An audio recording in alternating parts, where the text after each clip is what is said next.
If I asked you to pull out your phone right now, I guarantee you every single one of you would show me a smartphone. I'm also fairly confident that at least 80% of you have that same smartphone within arm's reach right this second. My name is Chelsea Bradley, and I, like many of you, have an iPhone. I also have an iPad, a laptop, a desktop, a Kindle, a smartwatch, and a smart TV in almost every single room of my house.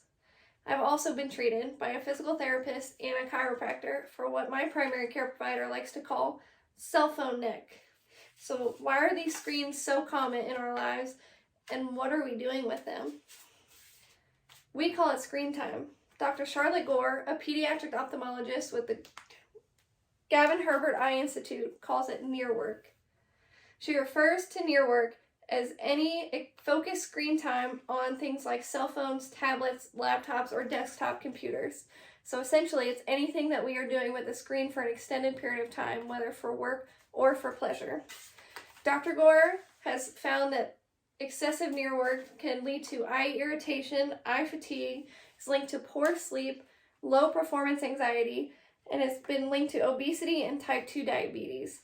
A study by the American College of Cardiology found that excessive screen time has been shown to, quote, dramatically increase the risk for heart disease and premature death of any cause. They found that just 4 or more hours of screen time a day leads to a 125% increase of a risk of a cardiovascular health event.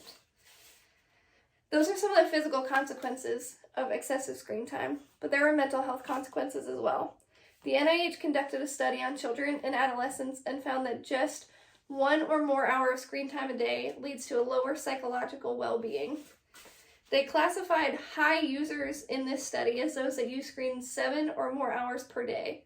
These high users had been diagnosed more than 2 times as often as those who were considered low users with anxiety, depression. They were twice as likely to have been seen by a mental health provider or to have been prescribed a medication for a mental health condition in the last 12 months.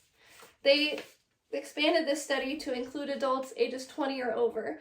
They found that in that age group, those high users were more than 4 times as likely as the adolescents to experience those things.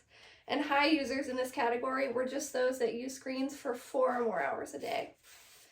In spite of these negative effects, we continue to increase the use of smart devices and screens in our daily lives. The Department of Education conducted a study for the 2022 and 2023 school year and found that 94% of schools gave each student a smart device such as a tablet or a laptop. The COVID-19 pandemic led to an increase in remote work, and we're finding that these same companies are continuing to offer remote work as an opportunity, and they don't seem to be ending this opportunity. At this time, there's no fix for excessive screen time or the increase of it that we are continuing to see.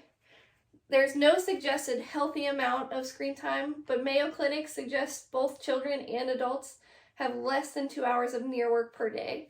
Dr. Charlotte Gore also recommends taking a break every 20 minutes of your near work. There are a great deal of proven risks to mental and physical health associated with a large amount of screen time.